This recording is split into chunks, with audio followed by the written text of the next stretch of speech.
Hello, welcome to Tuesday with Lloyd.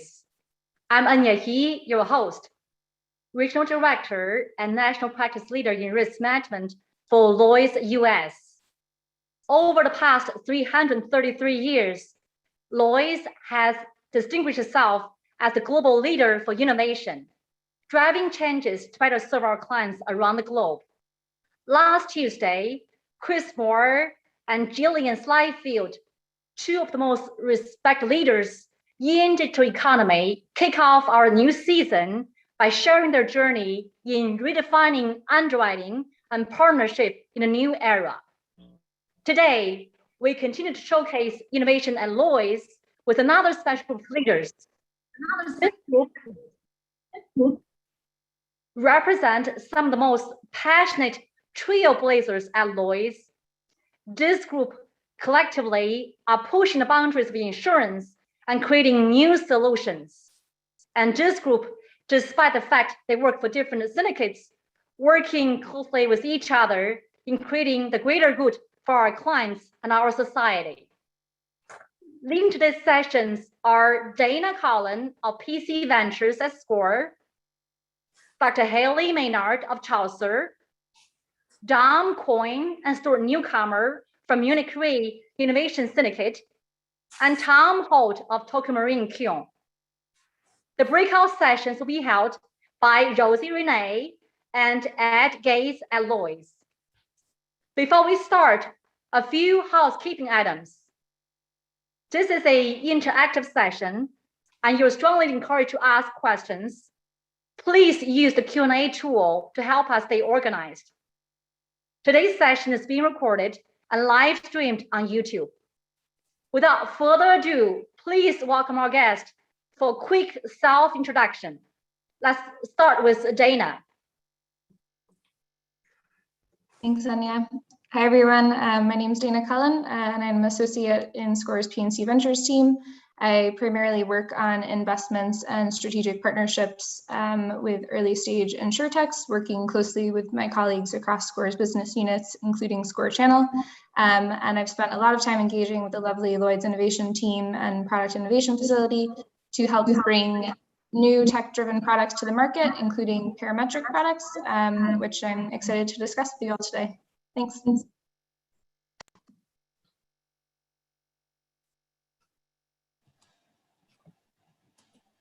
Cool. Hey, so I'm Hayley Maynard from Chaucer. Actually, quick correction. On the slide that was introducing us, it says I'm the head of strategy. So awkward. I'm actually not. My boss, Duncan Gemmell, is the chief strategy officer and hence the head of strategy. But I do work in strategy and I lead a lot of the innovation stuff at Chaucer. So parametrics is actually one of our key focus areas. But before Chaucer, I held a number of chief of staff and strategy roles and product roles across the Allianz Group. And I have a PhD in geospatial econometrics with a focus on ag and resource industries, which comes into play because along with parametrics, weather is also one of our key focus areas. So excited to talk to you about kind of the commercial implications of parametrics today. Thanks, Hayley. Hello, everyone. I'm Rosie Denée, and I manage the innovation team here at Lloyd's. Previous to my position at Lloyd's, I actually spent 10 years in the Lloyd's market acting as a broker, so know the market well, and it's been fantastic to see it from the other side and helping the market to generate products. So in my role here in the innovations facility, I sit alongside the Lloyd's lab and work alongside the market. So we have the thing called the PIF, the Product Innovation Facility, which is 25 managing agents coming together all to create products, and some of those being parametric products. So really happy to be here today.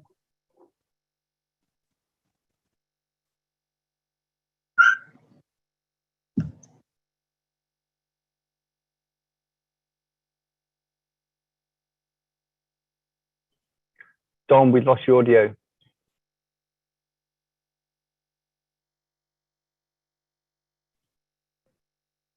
Hopefully it wasn't just my audio that couldn't hear Dom there, so I'll just let him sort itself out while I introduce myself. Sorry, is that working? Is that working better now? Yeah, go for it. Perfect. Hello, my name is Dom Coyne. I am an underwriter for Syndicate 1840, the Munich Re Innovation Syndicate, which was the first syndicate in a box at Lloyd's.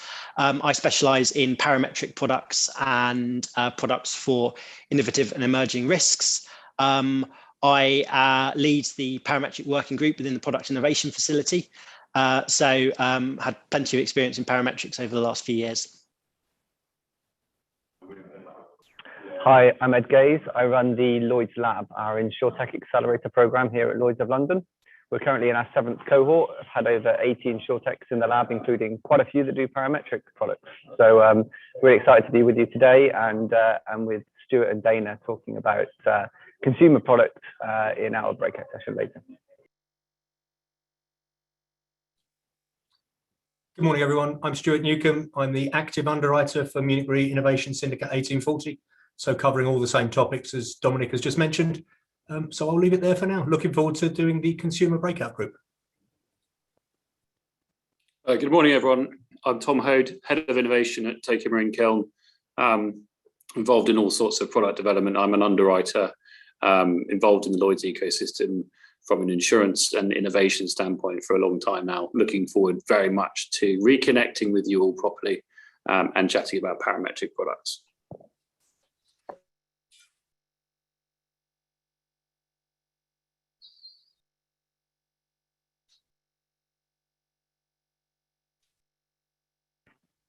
Stuart, would you like to kick off the session by doing the introduction session that you prepared? Certainly, Enya, I'd love to. Could I please have the first slide up?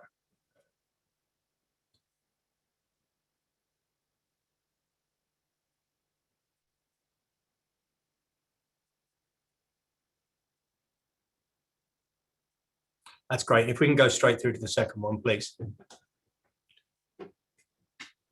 I've got about 5 minutes to do Parametric 101, just a quick run through. What I would say is if you've already written parametrics or are familiar with them, it's going to seem like a long 5 minutes. If they're new to you, it probably doesn't give you quite enough time, but hopefully it'll give you a brief eye-opener, a little bit of an insight. I'm going to focus on the key differences between a traditional insurance structure and then speak briefly on the advantages and disadvantages of using a parametric model. Starting with a definition, the NAIC definition is a good one. It says it is a type of insurance contract that insures a policyholder against the occurrence of a specific event by paying a set amount based on the magnitude of the event, as opposed to the magnitude of losses in a traditional insurance policy. So it is, in simple terms, a defined benefits policy set by the trigger. It quickly pays that amount. The speed of payment is key for parametric. It doesn't use traditional loss adjustment methods where somebody is sent around to assess your loss immediately after the event happening. The concepts of insurable interest, proof of loss, and the avoidance of betterment must be really carefully considered. We must make sure that parametrics meet the definition of insurance rather than perhaps being defined as a swap or another form of financial instrument. We must consider very closely things like the Dodd-Frank safe harbor provisions, federal and state insurance laws, and also the US generally accepted accounting principles if we are to make sure this is an insurance product. It's strongly advised that specialist legal opinion is obtained, and that fits also within the Lloyd's best practice for underwriting parametric insurance. The trigger data we would like to see always from an independent third party, and it should have a close correlation to the probability of loss that the insured will suffer. The more remote that chain becomes, the further away it becomes from being an insurance policy and more into a derivative of some nature. The trigger data should be clear, and it's normally for a clearly defined single peril.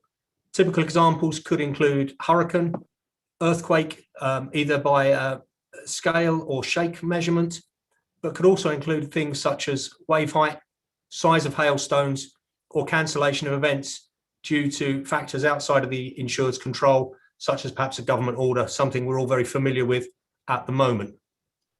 Could I have the next slide, please? Okay, that's great. The key benefits we're looking for here, as we said earlier, are speed and the certainty of payment. We're looking for payout in days, perhaps weeks, certainly not looking at months after the event. Mainly that comes because the trigger is the thing that signals the payment, not the report of a loss adjuster, particularly following catastrophe events where the demands on the loss adjusters are huge, and even the problems of getting around to your location to assess the damage can be significant. To put a time frame on that, the record case for one particular parametric provider in the UK, a company called Flood Flash, they paid in full within 9 hours and 44 minutes of the trigger being met. So barely one working day to pay out on a claim. The second benefit is that once the trigger is met, the amount of payment is predetermined.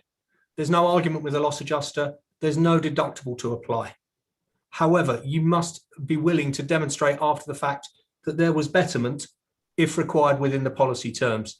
And this again speaks to that issue of it being insurance, not swap. But you'll note that it's an after the fact demonstration that you did need to use that money rather than before the event. Both of these things have a clear value, both speed and certainty of payment after a catastrophic event. According to FEMA, 90% of small companies fail within a year following a disaster, unless they can resume operations within 5 days. That getting back working is key.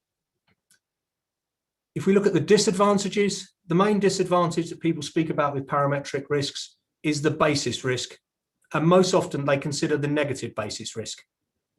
This would typically manifest itself when you may experience damage or a loss, but the trigger is not reached.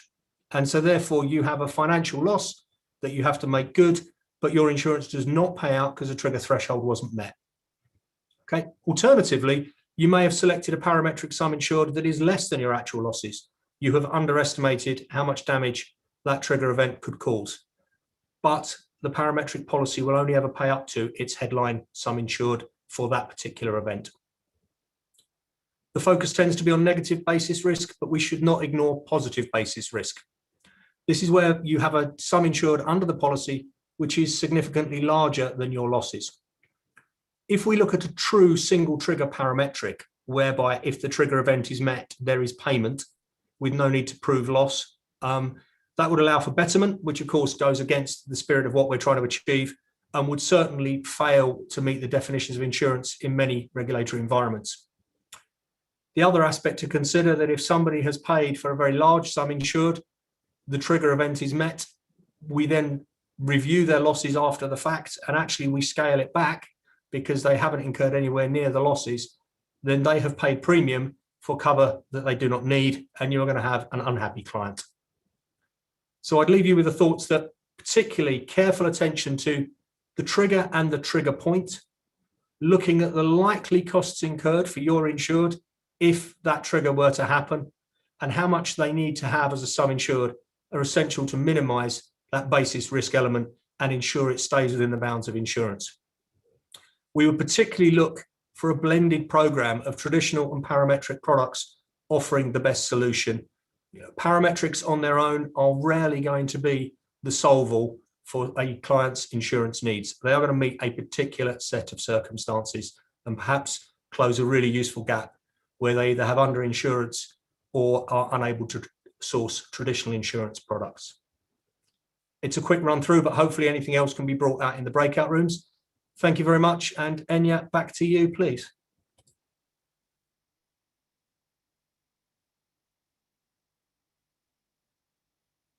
We are bringing you back to the main session. So hold on a couple of seconds. And Denée and Hayley, would you guys like to give us a quick summary of where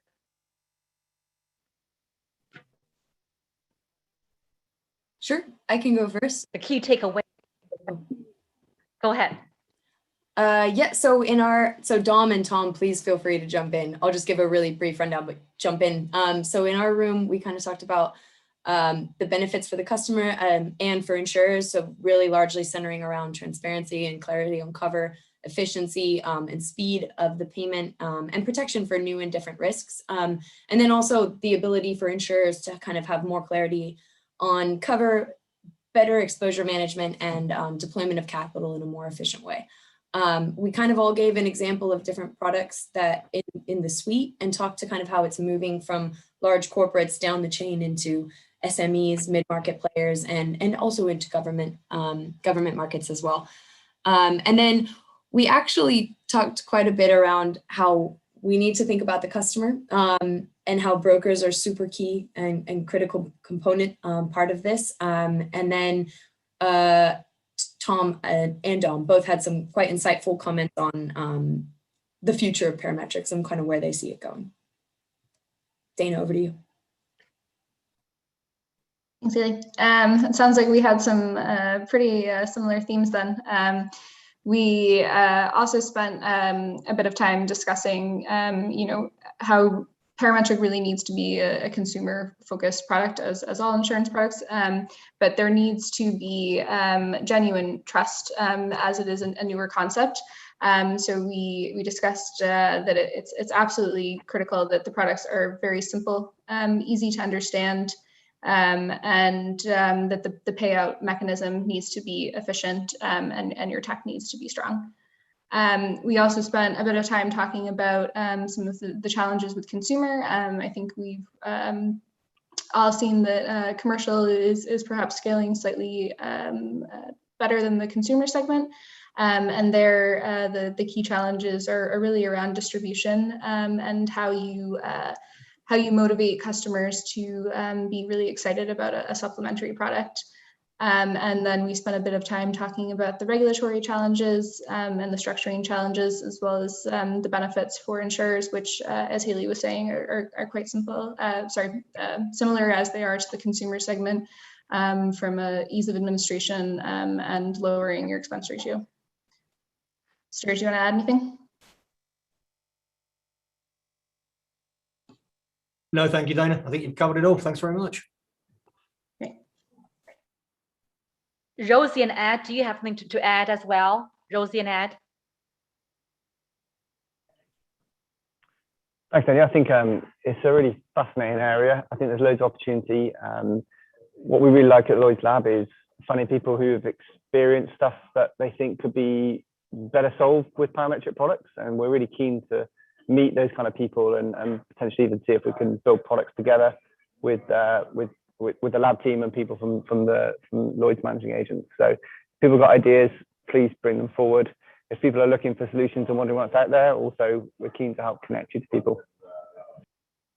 And just to follow on from Ed, I mean, if you've got further questions and you want to continue this conversation or follow up with any of our speakers today, please use us as Lloyd's as like a sort of medium to do that. And we want to continue this conversation. It's a really interesting conversation. Dom mentioned we've got a working group because it's such an important area for us. Like, you know, we're here to continue the conversation with you. That's wonderful. Thank you again.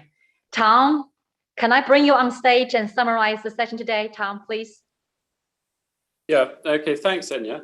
And thanks everyone for attending, and thank you so much for contributing, all of those who did on the panels. I think, you know, this is a fast moving area and so much development has really come over the last few years on this. And we're seeing a huge proliferation and explosion of people beginning to use data in a way that informs risk in a way that we've never really seen before.